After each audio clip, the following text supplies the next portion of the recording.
bonsoir à tous. Je vais effectivement poursuivre la présentation de ce qu'on sait faire avec SAT et surtout, là, dans cet exposé, je vais vous présenter l'aventure humaine derrière les avancées, comment est-ce qu'on en est arrivé là et comment on est arrivé au paradoxe qu'on observe en ce moment dans la communauté, c'est qu'on sait très très bien faire un SAT solver très efficace. Par contre, comme ça a été soulevé, on ne comprend pas tout. Et là, ces dernières années, les principaux efforts qui sont menés dans la communauté sont justement de comprendre ce qui se passe et donc de faire un peu comme des physiciens, c'est-à-dire de monter des expérimentations et d'essayer de voir ce qui se passe à l'intérieur d'un SAT solver pour essayer de comprendre ce qui se passe et comment plus tard on pourra essayer de l'améliorer. Alors pourquoi est-ce qu'on s'intéresse à SAT? Ça a été évoqué plusieurs fois. Bien sûr, la première chose, c'est que c'est un problème à $1 million, donc on peut s'y intéresser, c'est quand même quelque chose qui vaut le coup de regarder. Mais ce qu'il faut voir, c'est que ce $1 million, il est très sous-estimé par rapport à sa vraie valeur. Ça vaut beaucoup plus que ça, si on y arrive. En informatique théorique, on peut dire que c'est le problème principal qui demeure ouvert. Est-ce que P est égal à NP? Intuitivement, ça capture le plus simple des problèmes difficiles auxquels on va être confronté dès qu'on va essayer de résoudre des problèmes du monde réel. Alors, si on veut prendre un petit peu de hauteur par rapport à ça et pour mettre en avant l'aspect contre-intuitif qu'aurait cette égalité, si P était égal à NP, je vais reprendre les mots de Aronson qui dit qu'effectivement, si c'était égal, le fait de chercher quelque chose coûterait aussi cher que de le prouver, de le vérifier. Et donc effectivement, le simple fait d'aimer Mozart ferait de vous en fait un compositeur à la hauteur de Mozart. Il n'y aurait aucune différence dans la difficulté entre ces deux tâches. Bien évidemment, c'est à prendre avec des pincettes, mais c'est assez joli. Alors, je vais reprendre ce graphique qu'on appelle cactus plot dans la communauté. Donc, dans ce graphique, ici, chaque courbe représente les performances d'un solver sur un ensemble de problèmes, de 300 problèmes. Donc, c'est les 300 problèmes de la compétition 2011, qui étaient des problèmes applicatifs. Et en fait, ce que représente cette courbe, c'est la capacité du solver à résoudre un certain nombre de problèmes dans un temps donné, pour chacun des problèmes. Donc notamment, ici, par exemple, ce premier solver, si jamais je donne 500 secondes maximum par problème, sur ces 300 problèmes, il saura en résoudre moins de 60. Par contre, si je lui donne un petit peu plus de temps, jusqu'à 1000 secondes, il arrivera à résoudre un peu plus. Et après, que je lui donne 1000 ou 3000 secondes ou 2500 secondes, il s'arrêtera là, il aura atteint son seuil d'incompétence. Donc, c'est des courbes qui sont assez intéressantes parce qu'au départ, on était assez surpris parce qu'elles montent très vite. Et on s'aperçoit que les solvers arrivent soit à résoudre très vite un grand nombre d'instances, et puis après, on a beau leur rajouter du temps, ça n'améliore pas beaucoup les performances. Donc ça, c'est l'état des lieux en 2002. Ce qu'il faut voir, c'est que si on prend les solvers d'avant 2002, donc les solvers qui n'incorporent pas les two-watcher literals et l'apprentissage, ils arrivent pratiquement pas à résoudre aucune des instances de ce jeu de problèmes. Donc c'est des jeux d'instances qui étaient extrêmement difficiles avant 2000, et déjà en 2002, on arrivait à en résoudre quelques-uns. Et ce qu'on va voir ici, c'est les évolutions avec tous les solvers principaux des compétitions. Donc ça, c'est les solvers de 2003, ça progresse un peu. En 2005, effectivement, on arrive un petit peu plus à résoudre. Et puis après, il y a tout un tas d'améliorations, notamment en 2009, où on a un gap ici.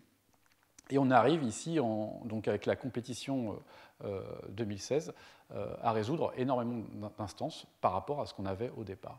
Donc si on se focalise uniquement sur les solvers qui ont gagné des médailles à la compétition, on revoit donc ce qu'on a vu tout à l'heure, donc un gap important entre 2007 et 2009, où en fait ont été intégrés tout un tas de technos, notamment sur les redémarrages ou alors l'apprentissage des clauses, notamment comment est-ce qu'on fait pour effacer des clauses à l'intérieur de nos SAT solver et quelles clauses on va effacer.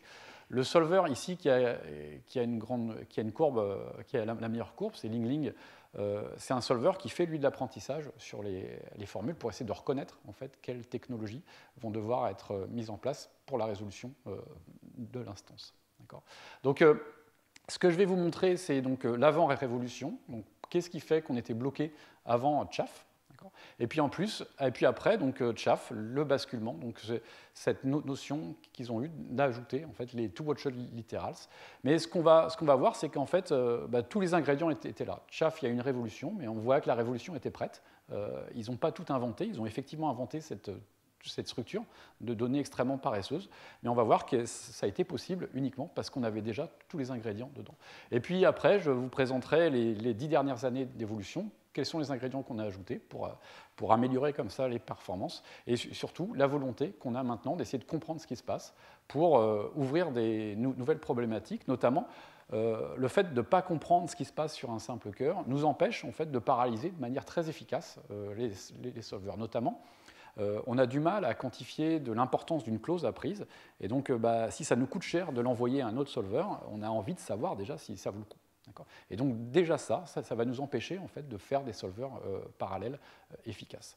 Alors, donc l'histoire de SAT commence un peu avant les années 60 avec Hilary Putnam et Martin Davis qui cherchent à travailler sur la logique propositionnelle. Et ils posent la question, c'est des chercheurs comme tous les autres chercheurs, ils ont un sujet intéressant, mais ils n'ont pas de financement. Donc ils demandent autour d'eux, et c'est la NSA qui est intéressée, une jeune agence aux États-Unis, qui leur dit, nous, on aimerait bien pouvoir résoudre ces problèmes-là. Alors, ils ne publient pas justement un premier rapport interne à NSA en 1958, et c'est en 1960 que sort ce premier papier, donc, qui est la procédure de Davis et Putnam 1960, qui est basée sur la résolution de Robinson. Alors, ce qui est assez rigolo par rapport à la compétition qu'on va voir plus tard, c'est que dans ce papier, ils comparent les performances de leur algorithme qu'ils ont fait à la main avec les performances des algorithmes avant qui étaient faits sur des machines. Et ils disent, voilà, sur une machine, ça prenait 21 minutes, et notre algo, qu'on a déroulé à la main, il nous a pris 30 minutes, donc on a gagné. Voilà. Donc il y avait déjà, en fait, à l'époque, un esprit de compétition qu'on va retrouver plus tard. Alors, comment est-ce qu'on fait pour faire la procédure Davis et Putnam au départ? L'idée, ça va être d'utiliser donc la résolution pour aller effacer, oublier les variables les unes après les autres, pour à la fin se retrouver avec une formule soit vide, soit avec une clause vide. Et donc, on va commencer sur cet exemple, simplement oublier x1. Je vais essayer de dire tout ce que je peux dire de cette formule indépendamment de la valeur de la variable de x1. Et donc, comme ça, je l'aurai oublié. Ce que je vais faire, c'est que je vais partager ma formule en trois. Toutes les clauses qui ne contiennent pas x1, les clauses qui contiennent x1 positivement, les clauses qui contiennent x1 négativement. Je vais factoriser mon x1. Et puis après, je vais utiliser la règle de résolution, c'est-à-dire que, indépendamment de la valeur de x1, soit ça c'est vrai, soit ça c'est vrai, et dans tous les cas, ça c'est indépendant. Donc je vais dire, si je veux éliminer x1, j'ai ça ou ça, c'est tout ce que je peux dire, et puis après, j'ai ça. Et donc après, ici, je vais de nouveau utiliser les lois de distributivité de la disjonction sur la conjonction, et donc pour réécrire ça sous forme de CNF, je vais distribuer x4 sur chacune de ces clauses, puis après cette clause sur chacune, et je vais obtenir l'ensemble de clauses-là, qui est un ensemble de clauses qui ne contient pas x1, et puis après, j'ai plus qu'à les rajouter, et j'ai de nouveau une formule qui contient toute l'information que j'avais au départ, indépendamment de la valeur de x1. Et je vais itérer comme ça sur toutes mes variables. Et donc en n itérations, si j'ai une variable, j'obtiens ma réponse. Donc c'est magnifique, on a un algo qui ressemble à un algo linéaire, je fais n étapes, sauf qu'évidemment, quand je vais faire ma distribution, j'ai une croissance énorme du nombre de clauses que je vais avoir, à la fois en nombre et en longueur, puisque je vais faire des distributions entre ensemble. Et une petite expérimentation que j'avais fait pendant ma thèse. Au départ, on part avec 180 clauses, et on va effacer, donc à 43 variables, c'est une instance aléatoire, et on va oublier les variables au fur et à mesure, et on voit qu'on a un pic du nombre de clauses autour de la moitié des variables éliminées. Donc si je pars avec 180 clauses, ici, j'ai de l'ordre de 6000 clauses à mi-chemin. Et donc très rapidement, là, ce qu'on voit, et ce qui est illustré sur cette courbe, c'est qu'au départ, on peut effectivement éliminer tout un tas de variables parce qu'elles sont très peu fréquentes, mais au bout d'un moment, ça se multiplie, et puis là, on a une croissance incontrôlable du nombre de clauses dans ma formule. Et donc même sur des tout petits exemples, 180 clauses, 83 variables, c'est des choses qui vont prendre du temps, et donc ça n'a pas marché, surtout dans les années 60, où il n'y avait pas de mémoire, il n'y avait déjà pas de machine, alors la mémoire c'était encore moins important. Par contre, c'est une procédure qui est revenue sur le devant de la scène assez récemment, notamment dans une phase de pré-traitement. Donc, ce qu'on vous a dit, c'est qu'effectivement, les CDCL sont des algos qui vont aller essayer très vite d'aller au conflit, mais il y a peut-être des variables qui apparaissent que positivement dans la formule, ou des variables qui apparaissent très peu. Et donc, peut-être qu'utiliser ça en pré-traitement, effacer, oublier des variables, va permettre de simplifier la formule avant de la lancer à l'intérieur du CDCL. Et donc, ça va revenir un petit peu sur le devant de la scène. Alors, entre 62, donc date à laquelle cette procédure a été présenté, donc DPLL et maintenant, c'était le règne, enfin SAT était résolu par DPLL, donc un algorithme de recherche avec retour arrière sur les modèles partiels. Donc ce qu'on faisait, c'est qu'on partait d'un ensemble, enfin d'un modèle partiel vide, et puis on essayait de dire, voilà, je vais choisir un littéral, je vais l'affecter à vrai. Si je trouve une solution avec ce littéral, c'est bon. Si j'en trouve pas, je reviens sur ce dernier choix et je vais l'affecter à faux et je vais essayer de trouver une solution. Si j'en trouve pas, je n'ai pas trouvé de solution à mon problème. Donc c'est extrêmement simple, hein, c'est ce qu'on ferait nous devant un problème CNF à résoudre. On irait essayer, c'est ce que font les gens peut-être même sur le Sudoku. Si c'est un niveau diabolique, à un des moments, il faut faire un choix, il faut essayer, regarder ce qui se passe, et si ce n'est pas le cas, on va défaire le choix et revenir dessus. Donc c'est un parcours avec retour arrière des modèles partiels, hein, puisque à chaque fois que je vais faire un choix, je vais ajouter des valeurs à mon modèle partiel, mais j'ai un modèle complet qu'à la fin. Et puis la complétude de mon algorithme va être garantie par le fait que je vais systématiquement explorer tout mon arbre jusqu'au bout dans un certain ordre. On peut le représenter graphiquement comme ça. Donc je parle de ma formule au départ, je choisis x, je l'affecte à vrai, et j'obtiens ici une formule simplifiée dans laquelle x est vrai. Je choisis non y, j'obtiens x vrai, non y ici. Je vais essayer de trouver un modèle. Mettons que j'ai une contradiction, je reviens en arrière, je reviens en arrière. Ici, j'ai une propagation unitaire, puisque j'ai une branche avec... j'ai une seule branche, je n'ai pas de choix. Et puis ici, je vais avoir par exemple une autre propagation unitaire, et à la fin, j'aurai point de SAT. Voilà, donc c'est la représentation graphique classique de la recherche avec retour arrière. Ce qu'il faut bien voir, c'est que cet arbre, évidemment, n'existe pas, c'est la trace du parcours du solver, on ne le stocke pas, mais on le découvre au fur et à mesure qu'on va l'explorer, et on l'oublie au fur et à mesure qu'on revient en arrière. La complétude est gérée par le fait qu'on garantit donc, le parcours systématique de l'arbre. Et donc ça c'est un algo qui est extrêmement simple. Par contre, tout de suite, là, on se heurte à un petit problème qui a l'air petit au départ, c'est comment choisir la variable. Et donc, il va falloir essayer d'être un peu malin. Et donc, l'idée qui arrive au départ et qui est assez intuitive, encore une fois, c'est celle qu'on ferait nous, c'est on va choisir la variable qui apparaît le plus. Et même mieux que ça, on va choisir la variable qui apparaît le plus dans les clauses courtes, parce qu'elle est encore plus contrainte. Donc dès que je vais la choisir, un peu dans l'exemple, elle va propager d'autres choses. Cette variable-là va me permettre de simplifier énormément mon arbre. Et puis on va même aller un peu plus loin, je vais choisir plutôt la variable qui apparaît à la fois positivement et négativement dans les clauses de plus courtes, pour que, même si je me trompe, que je simplifie des deux côtés de mon arbre. Comme ça, mon arbre de recherche va se simplifier des deux côtés, dans tous les cas, même si je me trompe. Et puis, la question qui se posait dans les années 90, c'est est-ce qu'on va plutôt chercher une solution ou est-ce qu'on va plutôt chercher une contradiction? On ne savait pas trop ça. Nous, en tant qu'humains, on ira plutôt à la solution. Mais en fait, un algo, lui, il faut mieux viser la contradiction d'abord. Non, parce qu'on pourrait très bien dire je vais brancher positivement sur une variable qui apparaît dans beaucoup de clauses pour essayer de satisfaire le maximum de clauses. Et en fait, il se trouve qu'il vaut mieux brancher sur une variable qui apparaît dans moins de clauses, mais de manière équilibrée. Alors, voilà des PLS sur un exemple. Et donc, je refais un exemple parce qu'il y a un point essentiel que je vais vous montrer dessus. Donc on a notre formule de départ, notre formule simplifiée, nos niveaux, le littéral, nos niveaux de décision, le littéral sur lequel on va brancher, et est-ce que oui ou non, on va revenir en arrière sur ce point de décision. Donc je choisis la variable qui apparaît le plus là-dedans, c'est x1, qui apparaît le plus dans les clauses courtes. X1 apparaît dans 4 clauses, dont une clause binaire, donc c'est vraiment une bonne variable. Je branche sur non x1, donc la clause là est satisfaite, elle disparaît de ma formule simplifiée. La variable là est fausse, donc ma clause devient unitaire. Et donc je vais maintenant propager, pour ça j'ai mis un petit plus, c'est au même niveau, x4. Et donc de nouveau, j'ai une autre variable, j'ai une autre clause, qui est satisfaite, et donc ma formule ici, ma clause disparaît, et puis mes occurrences de x1 disparaissent dedans. Donc j'ai une formule simplifiée, et maintenant je vais faire ma décision. Ma décision va se baser sur cette formule simplifiée. Donc je vais avoir des compteurs qui vont me dire x3 maintenant apparaît dans 3 clauses, dans une clause qui est binaire maintenant, donc c'est une clause qui vaut cher, donc je vais brancher dessus, et je vais prendre une décision. J'ai une propagation unitaire, mais j'ai aussi des clauses qui deviennent binaires ici. Et donc je vais propager x8, j'ai une autre propagation unitaire, j'ai plein de nouvelles clauses, enfin j'ai quelques clauses binaires nouvelles. J'ai x12 qui est propagé, là pareil j'ai x13, x13 arrive, j'ai ma contradiction, et donc là il va falloir que je revienne en arrière. Le seul moyen de revenir en arrière, c'est effectivement de revenir sur mon dernier point de décision, qui est x3.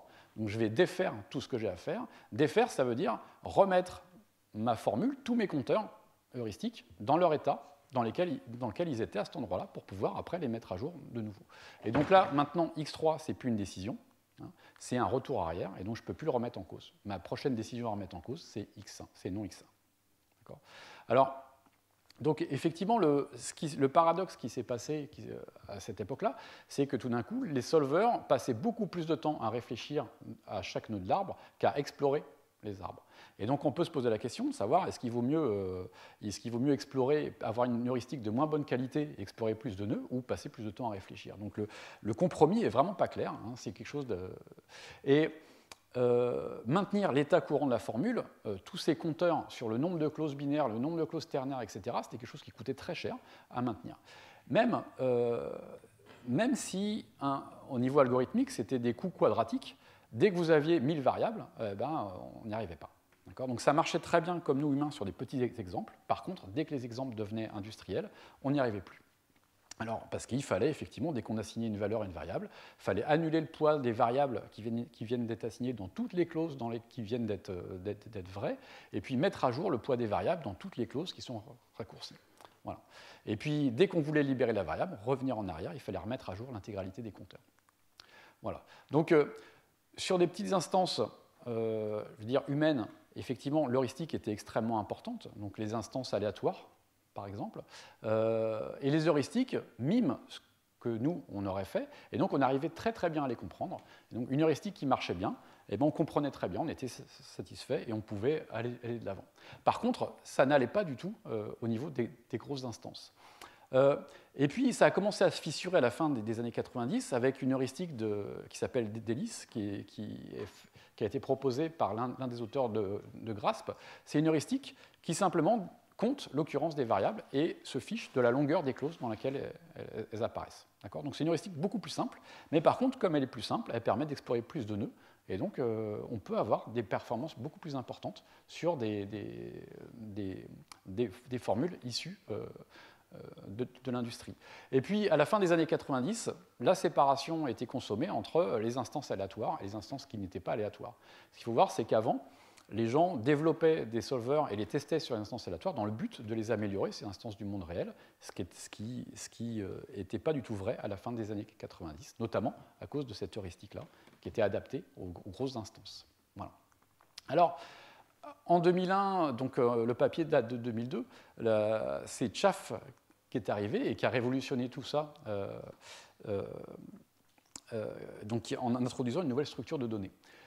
L'événement déclenchant, c'est notamment l'arrivée de gros problèmes qui n'étaient plus du tout accessibles à la plupart des solvers avec retour arrière. Notamment, dès 92, sont arrivés des problèmes de planification, où en fait, on déroulait le temps sur des problèmes de planning pour essayer de trouver un plan solution à un problème.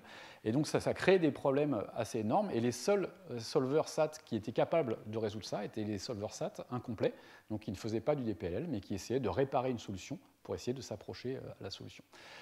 Et puis, le modèle checking borné a été introduit en 1999, et là, tout d'un coup, les instances sont devenues gigantesques, et on n'arrivait pas du tout à les résoudre.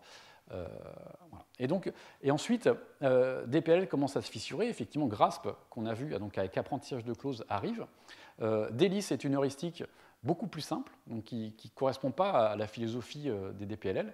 Et puis, on a aussi une structure de données sur laquelle je vais revenir juste après, qui commence à dire ce qui est important, c'est de faire de la propagation unitaire très vite, de détecter la propagation unitaire le plus rapidement possible et d'être le plus paresseux possible. Et donc, tous les ingrédients sont là. Il ne reste plus qu'à, un peu comme la tarte tatin, à faire une petite erreur et puis à regarder le truc, et puis tout d'un coup, ça y est, on a un super dessert qui arrive. Alors, oui, donc je voulais juste, les exemples issus du monde réel ne sont pas des instances aléatoires. Donc ça, c'est une instance aléatoire avec un dessin qui représente les liens entre les variables. Donc il y a un lien entre deux points. Un point, c'est une variable, et il y a un lien entre deux points si elle apparaît dans la même clause. Ça, c'est une instance aléatoire, c'est uniforme, c'est un gros pâté. Quand on va faire une instance de type model checking, on va voir que l'instance commence à se structurer. Donc ça, c'est un modèle checking, je crois que c'est un déroulement de boucle jusqu'à 5 ou 6 itérations. Et puis, si on continue à dérouler, on voit qu'en fait, ici, on a donc la fonction de transition et puis des itérations de temps. Ici, ça va s'enrouler comme ça. Donc c'est la même formule en fait, qui est dépliée. On voit bien qu'il y a une structure. Il n'y a pas de raison que les algorithmes qui marchent bien dessus, sur ce genre d'instance, marchent bien sur ce genre d'instance-là, très clairement. Donc on a tout un tas de structures qui arrivent, et celle-là aussi, elle est très belle. Il y a très clairement des clusters de variables à l'intérieur de la formule. Voilà, encore une autre, là, c'est trop joli. Ça ressemble plus à un sphinx. Donc les heuristiques, on les comprend, elles miment ce qu'on fait, mais elles ne sont pas très efficaces. Et puis, ce qui est intéressant aussi au niveau informatique, c'est que la structure de données qu'on a développée ici dans les DPLL est une structure de données au service de l'algo. C'est-à-dire qu'on a un algo de parcours et on essaie de trouver une structure de données efficace pour cet algo de parcours. Et puis après, Chaff est arrivé. Leur idée à Chaff, ça a été de faire le contraire, de dire, voilà, ce qui est important, c'est la propagation unitaire. Les SAT solvers, aujourd'hui, passent 90% de leur temps à faire de la propagation unitaire. On va tourner l'intégralité du SAT solver autour d'une nouvelle structure de données, donc qui est les two-watched literals. Et la priorité absolue, c'est détecter efficacement les propagations unitaires. Tout ce qui est heuristique, tout le reste, ça viendra après. C'est ça la priorité absolue. Alors, pour bien comprendre ça, je réexplique les two-watched avec un jeu plus simple qu'en propositionnel. Le jeu, ça consiste à simplement détecter quand vous avez une carte, vous avez un jeu de cartes, et il y a quelqu'un qui appelle vos cartes, et vous devez dire quand vous n'avez plus qu'une carte qui n'a pas été appelée. Donc vous pouvez faire commencer comme ça, vous comptez, vous en avez 6. Si j'appelle la carte 5 carreaux, elle y est. Donc je mets à jour mon compteur, je la retourne, et puis on appelle une autre carte, celle-là elle a été appelée, je mets à jour mon compteur, voilà, j'appelle toutes mes cartes, celle-là, pardon, elle y est, donc je mets à jour, celle-là elle n'y est pas, donc il ne se passe rien, celle-là elle y est, je mets à jour, celle-là elle y est, je mets à jour, ça y est, je lève la main, j'ai ma clause unitaire. Là on voit bien que si je joue comme ça, si jamais je veux rejouer, ou si jamais je veux remettre en cause un certain nombre de choix pour recommencer le jeu à ce niveau-là, je suis obligé de remettre mon jeu dans l'état dans lequel il était, remettre mon compteur. Alors, si on veut accélérer ça, l'autre possibilité qui a été proposée par Sato, c'est simplement de manger la clause par les deux bouts. Donc, on met un pointeur au début, un pointeur à la fin, et puis à chaque fois qu'on appelle une clause, une variable, soit elle est dans une de mes extrémités, soit elle est à l'intérieur, mais moi je m'en fiche parce que je sais que celle-là et celle-là n'ont pas été appelées. Donc j'en ai au moins 2 qui n'ont pas été appelées, donc c'est bon. Et je vais avancer, comme ça, voilà. Là j'appelle mon extrémité, donc je vais en chercher une autre. Le 5 de cœur n'a pas été appelé, donc je peux le prendre comme nouveau pointeur de fin de ma clause, enfin de mon paquet de cartes. Et puis j'en appelle d'autres. Là, 5 de cœur, il est appelé, je vais bouger ici. Le 10 de trèfle est appelé, le 2 est appelé, donc j'avance.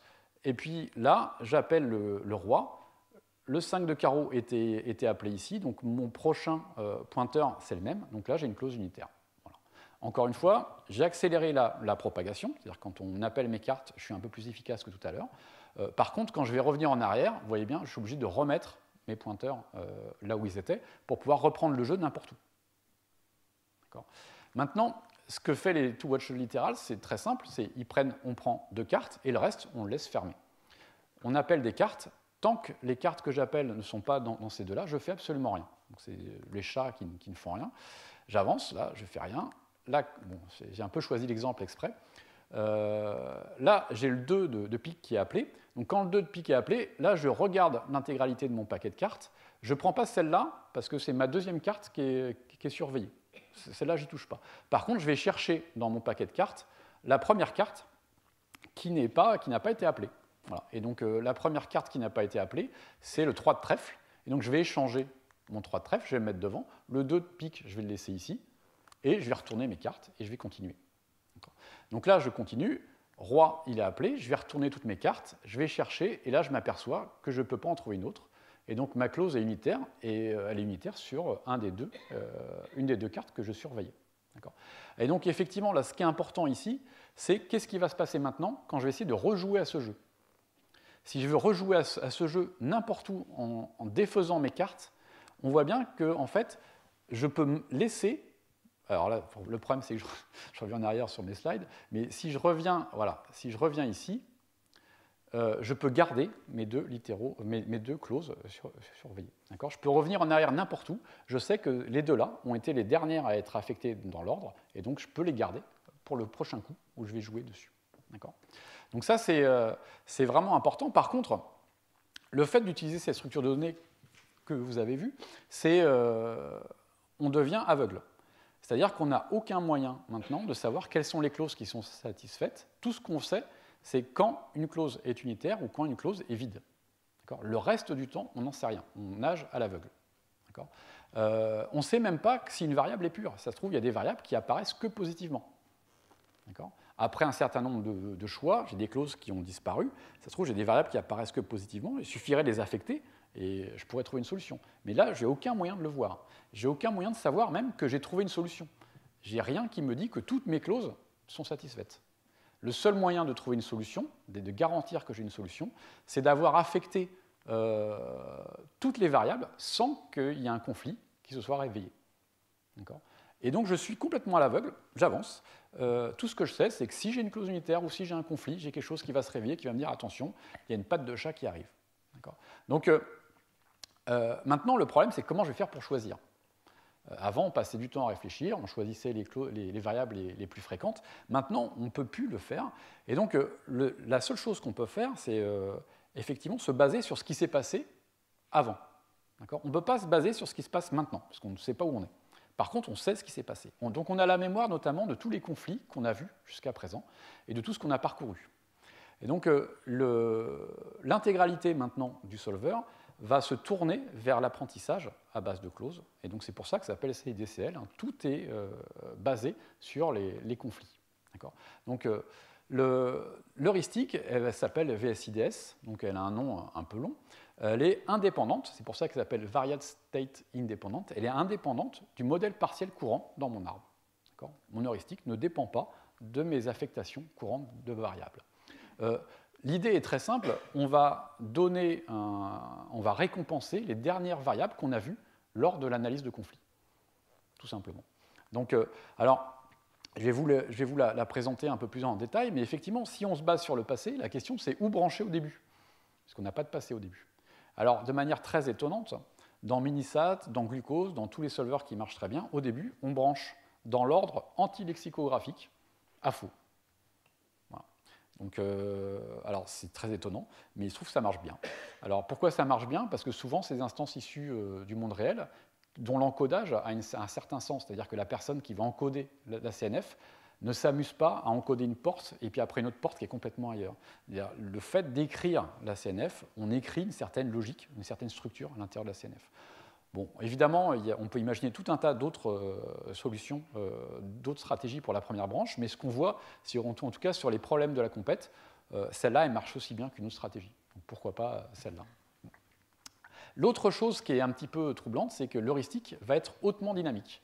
Donc je vous ai dit, on récompense les variables qu'on a vues dans les derniers conflits, et ce qui est assez étonnant, c'est que si vous ne voyez pas une variable pendant 1/30 de seconde, cette variable-là aura un score absolument abominable après. Elle peut être la variable la plus intéressante. Votre CDCL vous dit celle-là, il faut vraiment brancher dessus. 1/30 de seconde après, elle est complètement oubliée. Donc ça va complexifier énormément notre façon d'appréhender le solver et de le comprendre, parce que nous, on a du mal à comprendre ça. Autant de réactivité. Donc si je reprends le graphe d'implication qu'on a vu, donc là j'ai mis les clauses juste pour la complétude des transparents. Donc je prends une décision, je propage x2 et non x3 au premier niveau de décision, je prends une autre décision, je propage non x5 et x6 au deuxième niveau de décision. Ça veut dire qu'ici, je dois trouver une clause x6 où non x5 et non x3 me propage x6 ici.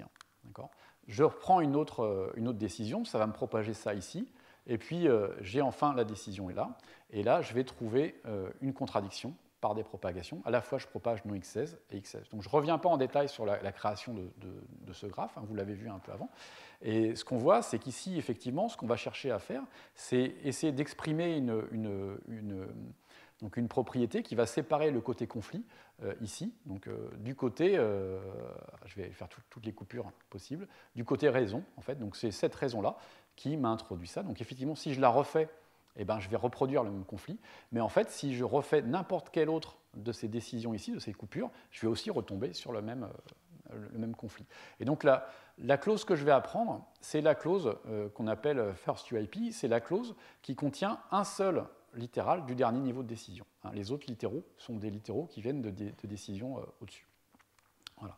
Donc cette clause-là, en l'ajoutant à ma formule, va me permettre de forcer un retour arrière sur ce choix. C'est-à-dire que si jamais je rajoute la clause-là, eh ben, je vais revenir à ce niveau-là et je vais propager x12 à ce niveau-là, ce qui m'empêchera de retrouver ce conflit-là, puisque je ne pourrai pas avoir non x12.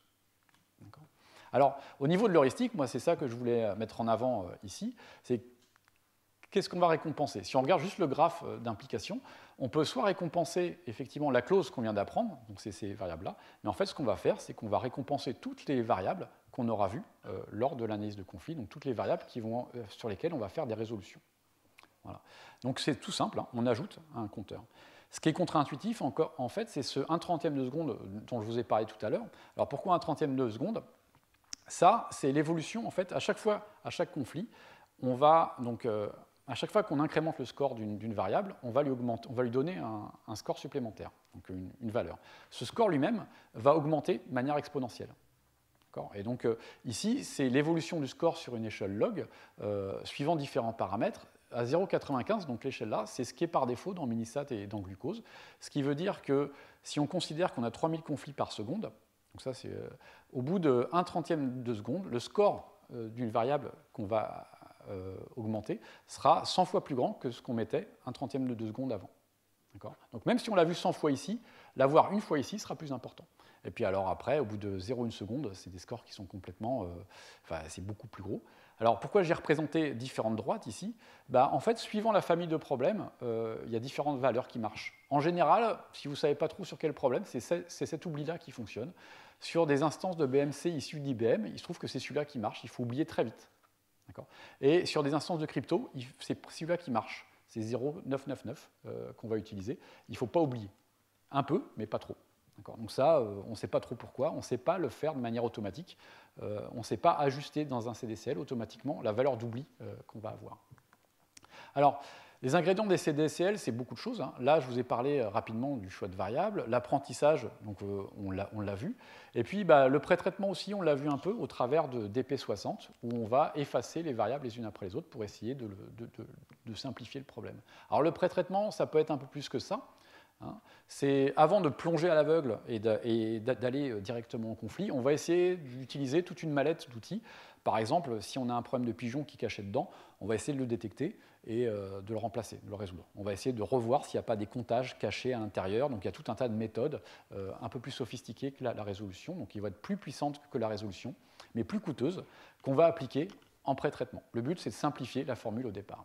Et puis après, il y a une autre problématique sur laquelle est basé Glucose, donc le solver qu'on a écrit avec Gilles Audemars et qui a gagné pas mal de compétitions, c'est quand est-ce qu'une clause apprise doit être effacée.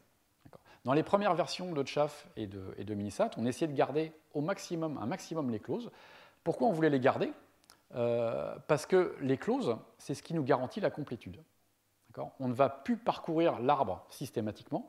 Le fait de garder un témoin, la clause, va nous permettre de faire des redémarrages qui arrivent après. On va pouvoir remonter tout en haut de l'arbre et recommencer. Le fait de garder la clause nous empêche de retomber au même endroit. Donc plus on garde de clauses, plus on garantit la complétude et plus on s'autorise à repartir n'importe quand, de n'importe où. Alors, et donc les clauses étaient considérées très importantes par rapport à ça. Ce qu'on s'est aperçu dans Glucose, c'est qu'on pouvait en effacer énormément et qu'au contraire, on allait y gagner. Alors, ce qu'ils faisaient dans Tchaf et Minisat, c'est que quand la mémoire était un peu trop importante, on effaçait la moitié des clauses. Et pour ça, on regardait quelles sont les clauses qu'on n'a pas vues dans les dernières analyses de conflit. À chaque fois qu'on fait une analyse de conflit, on fait des résolutions entre clauses. Et si on ne voit plus une clause, au bout d'un moment, on estime qu'on ne l'a pas vue depuis assez longtemps, on va l'effacer pour faire de la place.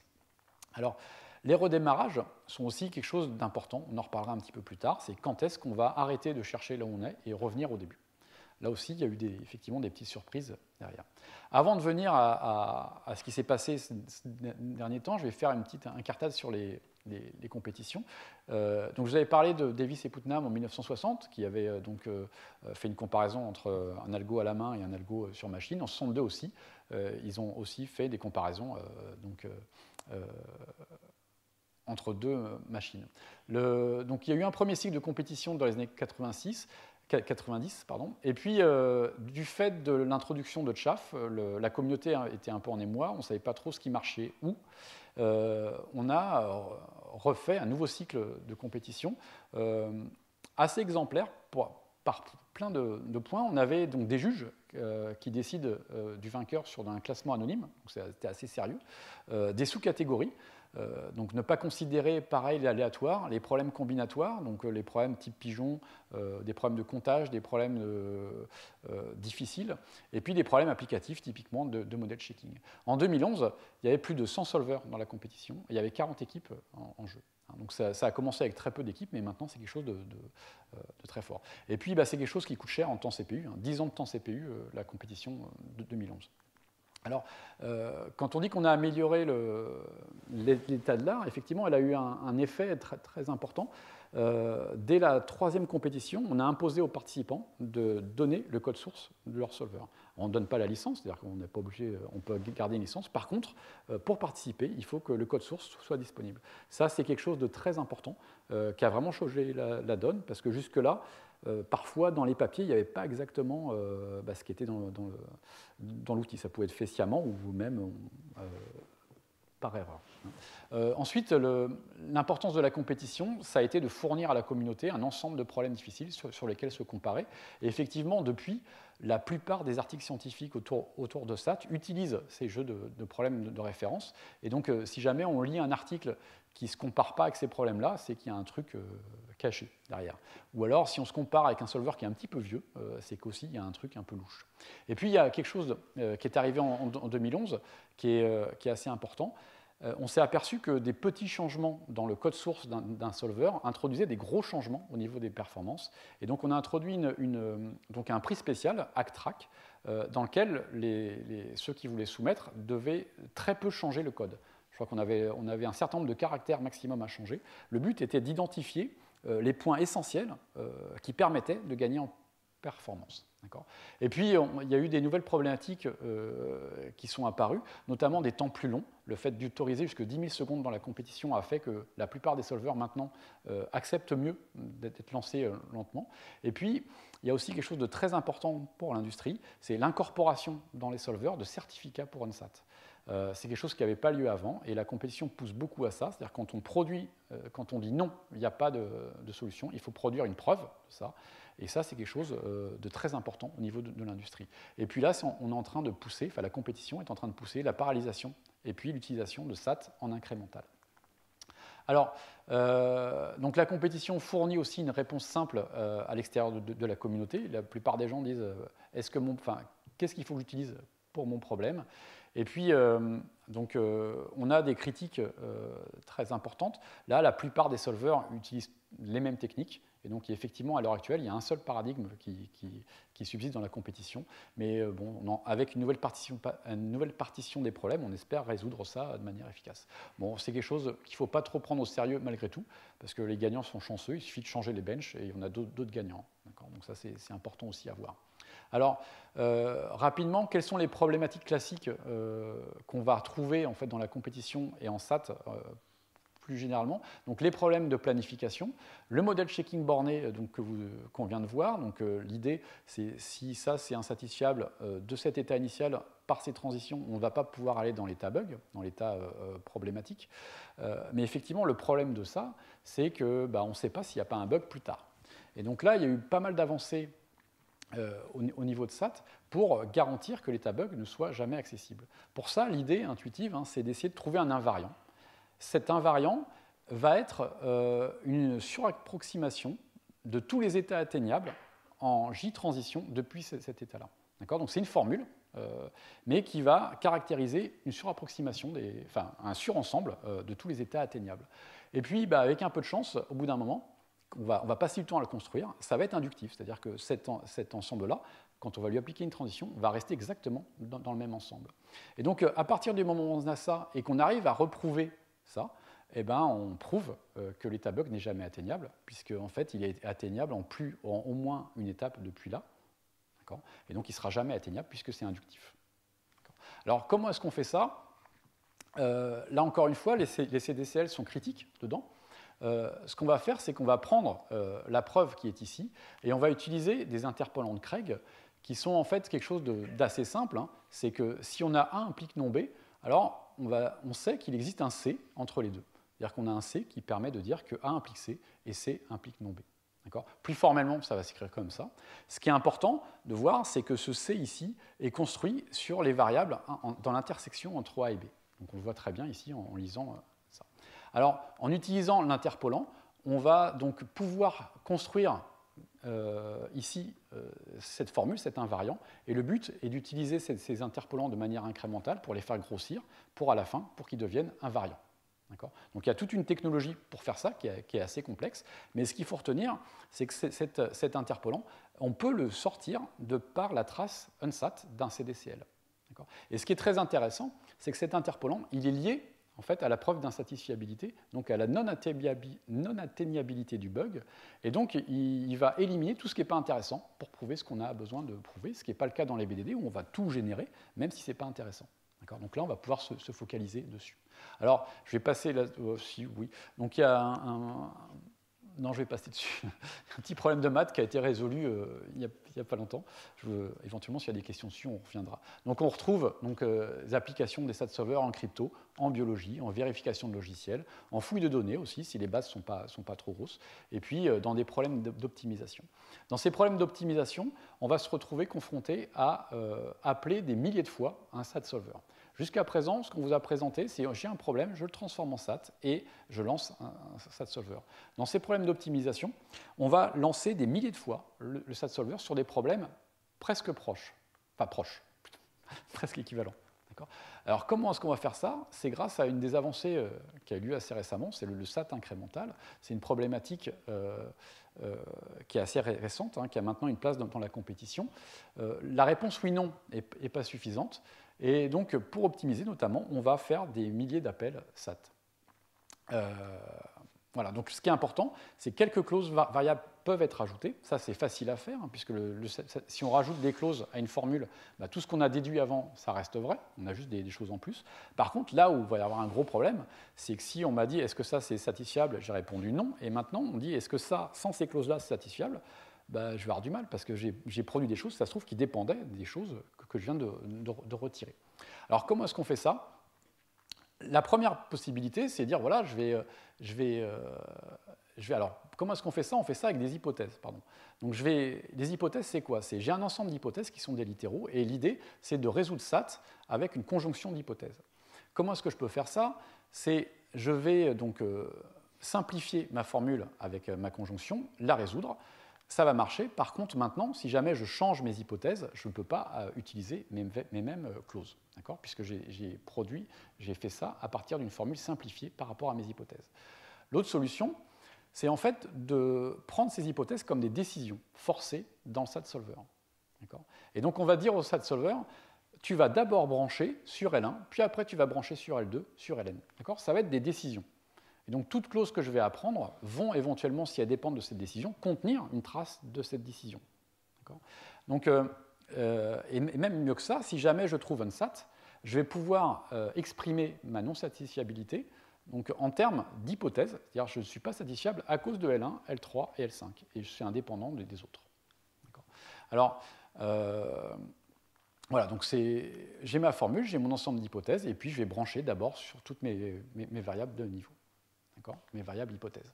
Comment est-ce que je fais pour faire du SAT incrémental avec ça? Je vais faire un truc qui a l'air assez moche, c'est-à-dire que je vais utiliser des marqueurs pour chacune des clauses, un marqueur par clause, et si je veux activer ma clause, je mets mon marqueur à faux, ça veut dire que là, la clause elle est réduite à ça, donc ma clause est active, et si je veux la désactiver, je mets mon marqueur à vrai, et donc là, la clause là, par exemple, si je la mets à vrai, elle est satisfaite par L2, L2 est pur, il apparaît que ici, et donc ma clause disparaît. Et là, comme ça, je peux simplement avec mes hypothèses, activer ou désactiver des clauses et relancer le SAT solver. Le SAT solver va automatiquement garder une trace de tous les liens. Par exemple, la clause là, je sais qu'elle a été obtenue en lien avec L1 et L2. Et donc, si je désactive L1, automatiquement, la clause là sera désactivée, et celle-là aussi sera vraie. Donc, voilà. Alors, donc le SAT incrémental, c'est une première évolution. L'autre évolution qu'on a et qui est un petit peu contre-intuitive, c'est effectivement de comprendre les CDCL. Ça fait partie des choses assez importantes. Et donc, les CDSL sont extrêmement rapides et sont imprédictibles. Ils fonctionnent très bien sur les problèmes du monde réel, mais on ne sait pas définir ce que c'est qu'un problème du monde réel.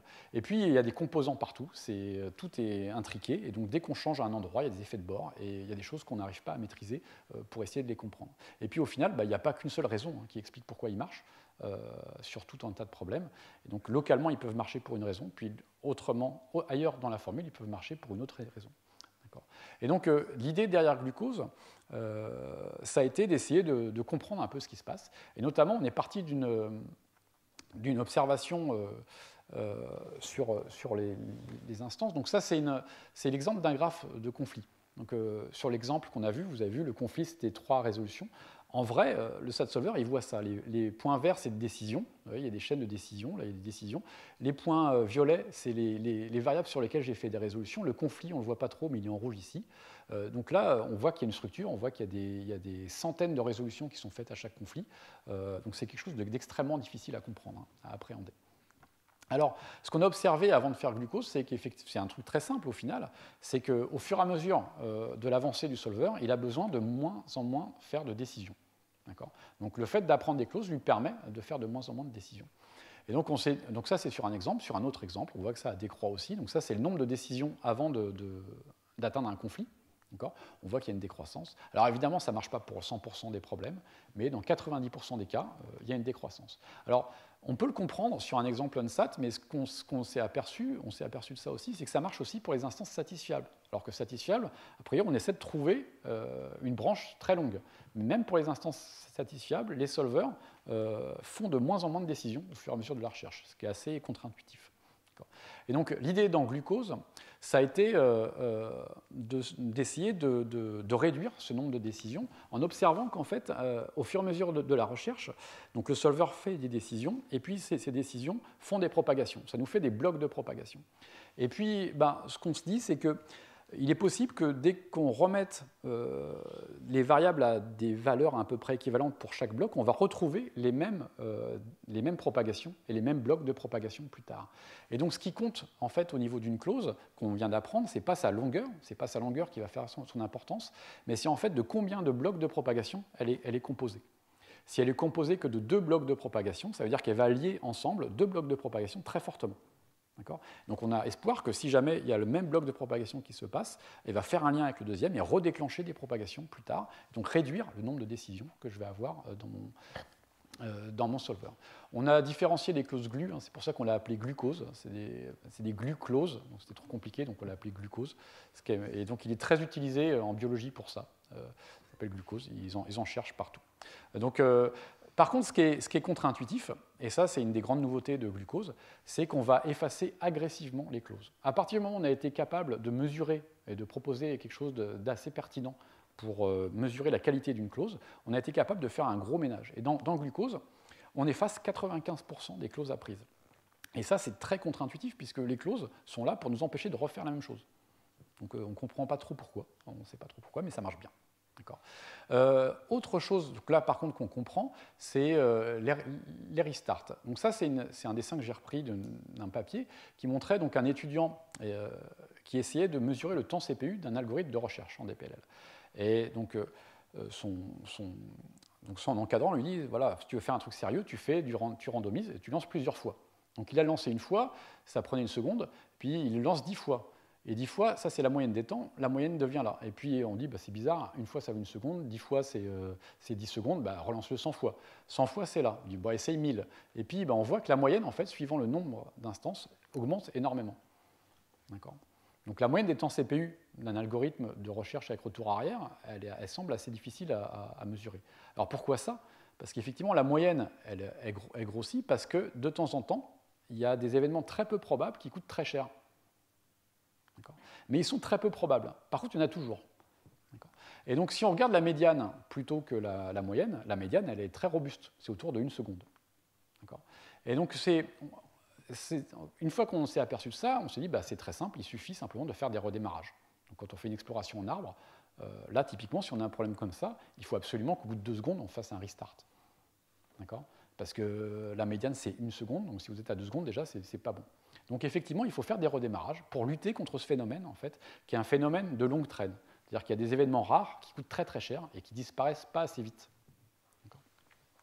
Alors, donc, les redémarrages sont arrivés par rapport à ça. Dans Minisat, les redémarrages suivent une suite géométrique de raison 2, donc on se démarre après 100 conflits, 200, 400. A été proposée aussi une suite très jolie, donc qui est la suite de Luby pour suivre les redémarrages. Donc en multipliant, l'optimal c'est 6, mais en vrai, dans Minisat ou dans les autres, on va utiliser plutôt 32 ou 100. L'idée, c'est d'avoir une suite croissante comme ça, donc 1, 1, 2, etc., qui croît exponentiellement. On trouve 2, 4 ici, on trouve 2, 4, 8, mais qui croît exponentiellement lentement. Voilà. Et donc si on fait ça, on a quelque chose qui équilibre en fait le temps qu'on va passer longtemps par rapport au temps court. Donc c'est quelque chose d'assez fort. Dans glucose, on va tout baser sur le LBD, c'est la signature. Et donc nous, on va considérer les CDCL non plus comme des DPLL, comme des algos de recherche avec retour arrière, mais comme des algorithmes de production de clauses.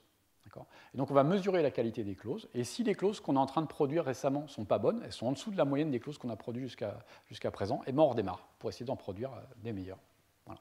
Et donc en faisant ça, ça a très bien marché. Aujourd'hui, c'est une des stratégies de redémarrage qui marche le mieux sur les instances industrielles. Alors, je vous ai parlé d'expérimentation, et effectivement, c'est quelque chose d'assez contre-intuitif en algorithme. C'est-à-dire que quand on fait des algorithmes, souvent on a l'impression qu'on sait ce qu'on fait. Et donc, qu'est-ce que ça veut dire l'expérimentation et comment est-ce qu'on fait pour essayer de comprendre ce qui se passe dans les CDCL? Il y a toute une série de travaux. Par exemple, on peut représenter le graphe sous forme, la formule sous forme de graphe et essayer de regarder s'il a une structure.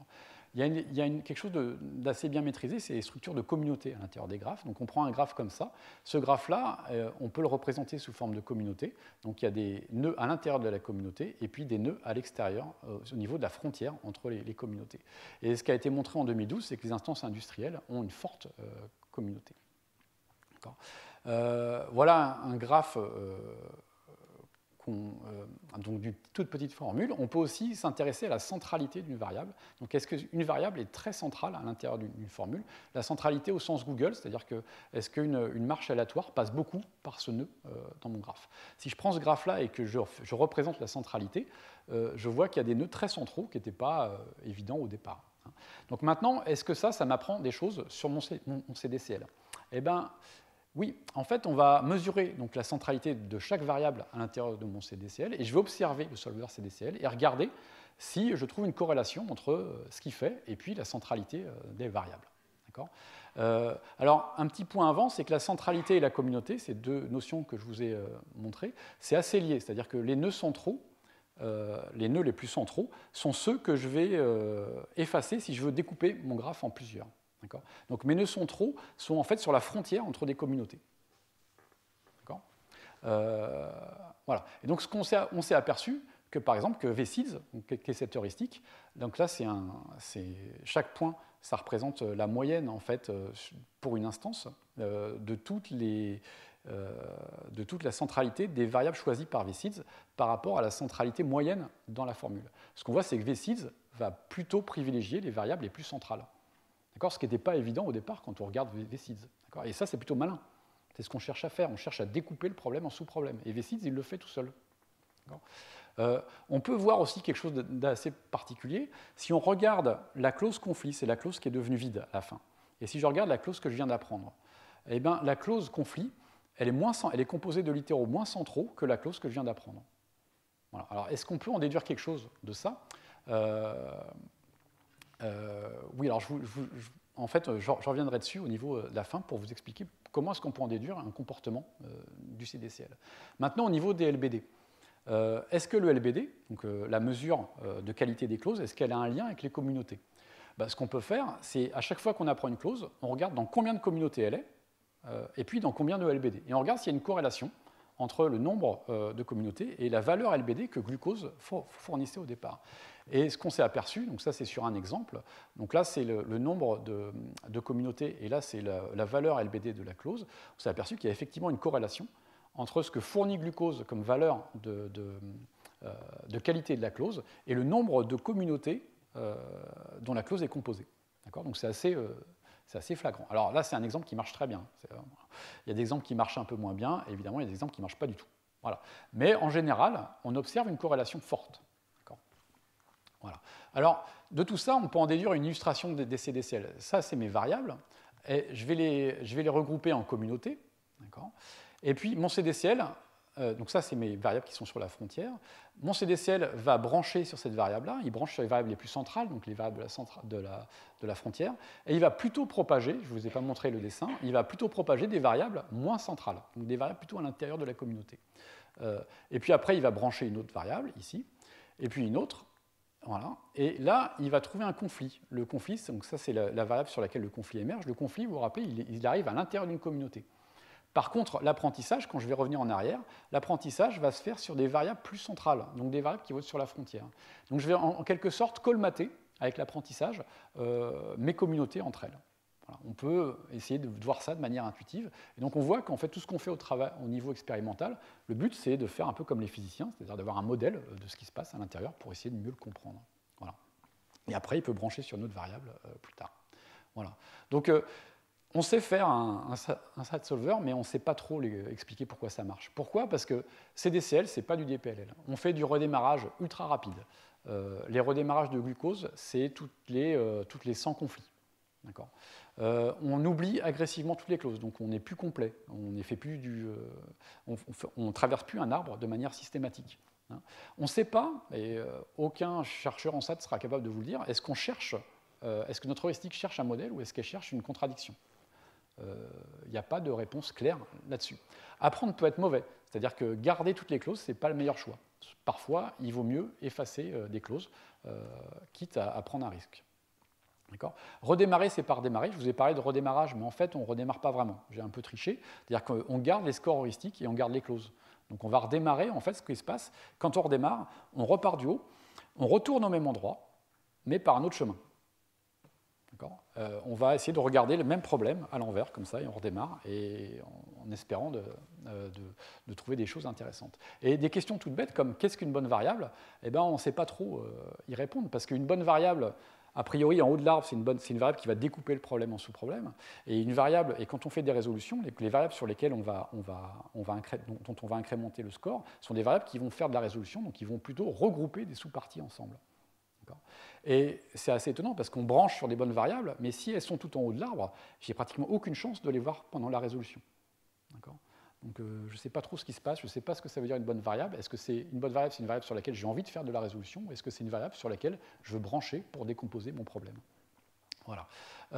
Alors, on a encore une très grande marge de progression. On a dit que les SAT solvers sont très efficaces pour faire de la propagation unitaire. En fait, ils sont très efficaces pour faire de la propagation unitaire parce qu'en fait, ils ne savent pas où aller. Alors, si on regarde les preuves unsat uniquement, 50% des clauses apprises ne sont pas utiles pour dériver la contradiction finale. Donc il y a la moitié du travail qui ne servait à rien. Bon, ça, ce n'est pas très grave.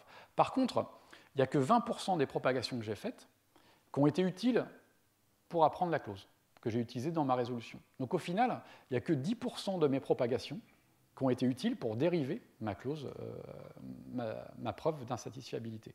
Ce qui fait qu'au final, 90% du temps, c'est simplement lancer un gros filet partout pour essayer de voir ce qui revient. D'accord ?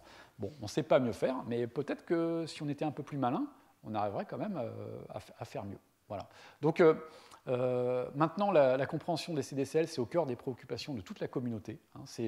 On a plein de questions simples qui n'ont pas encore de réponse, et on a vraiment des études expérimentales, des simulations, des générateurs aléatoires d'instances industrielles pour essayer de comprendre si ça suffit pour expliquer les instances industrielles.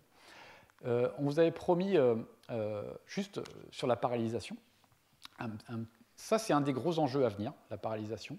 Alors on sait le faire et on ne sait pas le faire. En 2011, il y a Pepe Folio qui était 5 lignes d'un script shell qui lançait 5 solvers, qui a gagné pratiquement toutes les médailles.